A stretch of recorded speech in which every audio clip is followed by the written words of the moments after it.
A man walks toward the cockpit. His hands are steady. His face is blank. Everyone watching him feels something is wrong, but nobody moves. And in just seconds, March 31st, 1970, Japan Airlines, Flight 351 leaves Tokyo with 131 people on board. The weather is clear. The flight plan is normal. Everything looks perfect. But hidden among the passengers are 9 men with a plan so dangerous that it will change aviation security forever.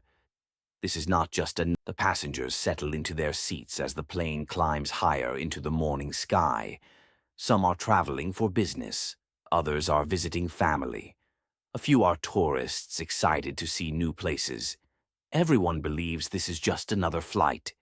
Nobody suspects that 9 young men scattered across the cabin are about to take control of everything. These 9 men are not criminals in the traditional sense. They are students, members of a radical group called the Japanese Red Army. Their ages range from 16 to 27. They look ordinary. They act calm. And that is exactly what makes them so dangerous. Their leader is a man named Takamaro Tamiya. He is 27 years old. He has been planning this hijacking for months. He studied flight paths. He memorized security procedures. He trained his team to act without hesitation.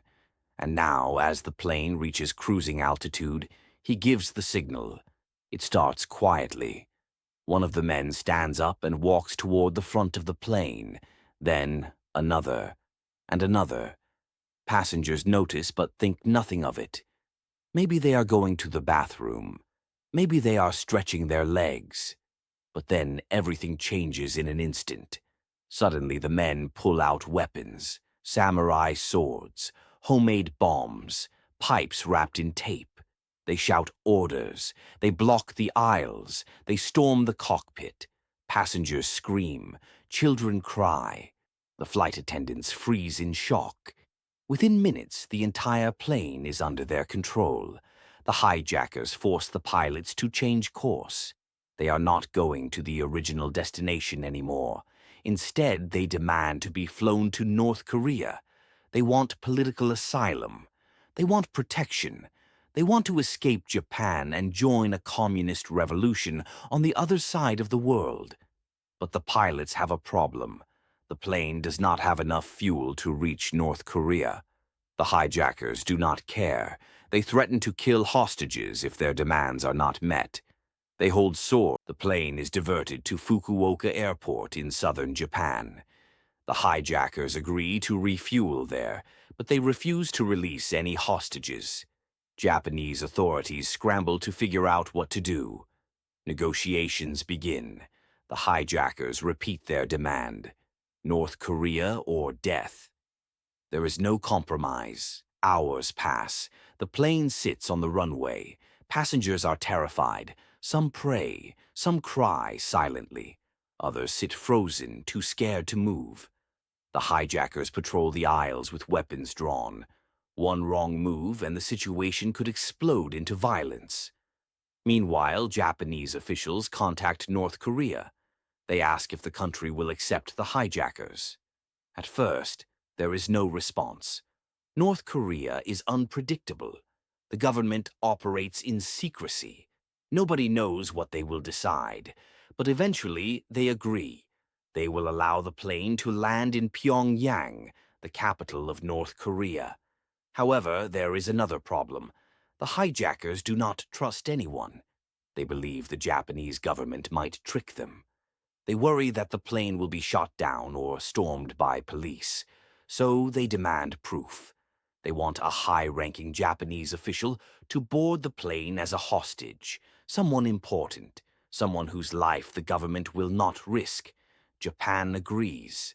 The Vice Minister of Transport, Shinjiro Yamamura, volunteers. He walks onto the plane. The passengers stare at him. Some feel hope. Others feel dread. Yamamura takes a seat. The hijackers accept him as collateral. The plane refuels and takes off again, this time heading toward North Korea. But even now, the danger is not over. The flight path takes them over the Sea of Japan. If something goes wrong, the plane could crash into the ocean. There would be no survivors. The pilots are exhausted. The hijackers are tense. Every minute feels like an eternity. As the plane approaches North Korean airspace, the hijackers become more agitated. They have no guarantee that North Korea will actually protect them. What if it is a trap? What if they land and are immediately arrested? The uncertainty gnaws at them, but they have come too far to turn back now. Finally, the plane lands at Mirim Airport near Pyongyang. North Korean soldiers surround the aircraft. The hijackers hesitate. This is the moment of truth. They open the door and step out onto the tarmac. For a few seconds, nobody moves. Then the North Korean officials approach. They speak in Korean. The hijackers barely understand. But the message is clear. They are being taken into custody. The passengers remain on the plane. They wait. They do not know if they will be allowed to leave.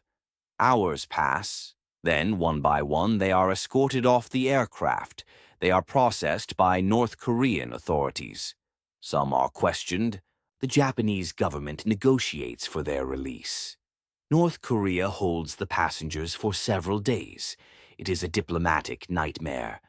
But eventually, the hostages are freed. They are flown back to Japan.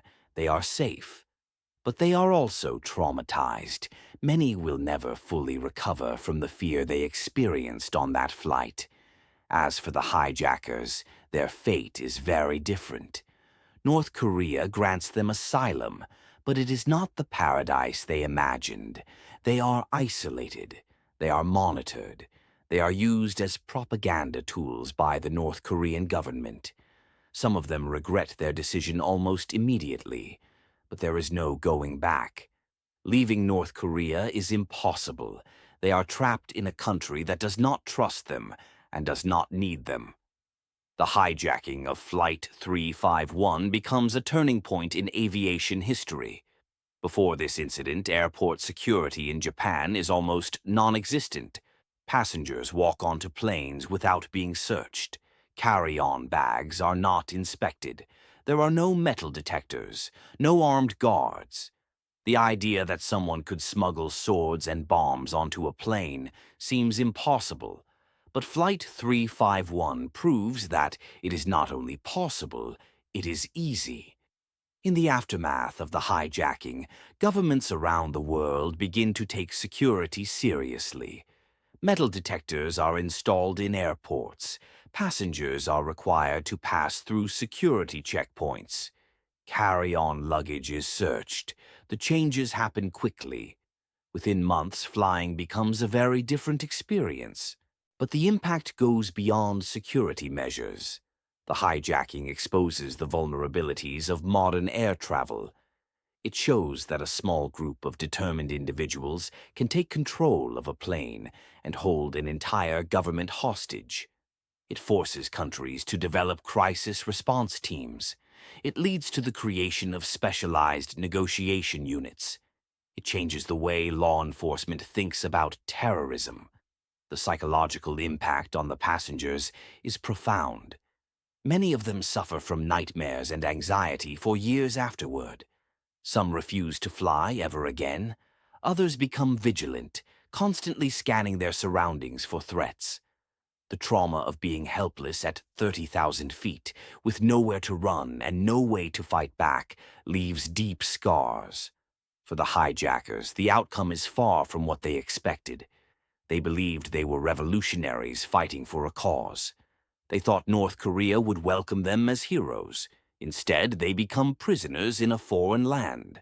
Their families in Japan disown them. Their friends abandon them. They are forgotten by the movement they fought for. One of the most chilling aspects of the hijacking is how close it came to ending in mass death. If the pilots had resisted, people would have died. If the bombs had been real and detonated, everyone would have perished.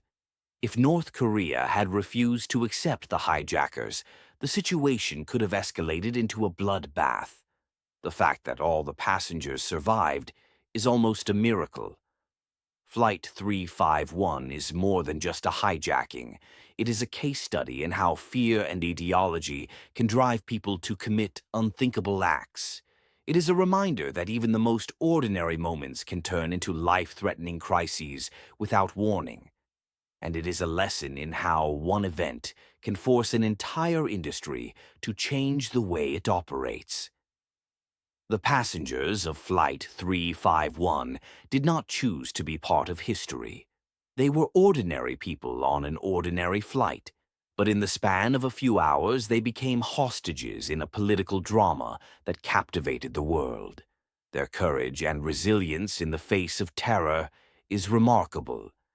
Many of them showed incredible composure under pressure. They comforted each other. They stayed calm. They survived. The hijackers who fled to North Korea lived out their lives in obscurity. Some died in exile.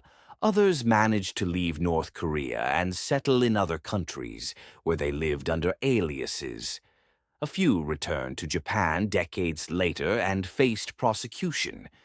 But for most of them, the hijacking defined their entire existence. They became symbols of a failed revolution. They became cautionary tales. Flight 351 is a story of extremism, terror, and survival. It is a reminder that the world is unpredictable and that danger can appear when we least expect it. It is also a testament to the resilience of ordinary people in extraordinary circumstances. If this story left you thinking, hit subscribe because the next one will leave you speechless.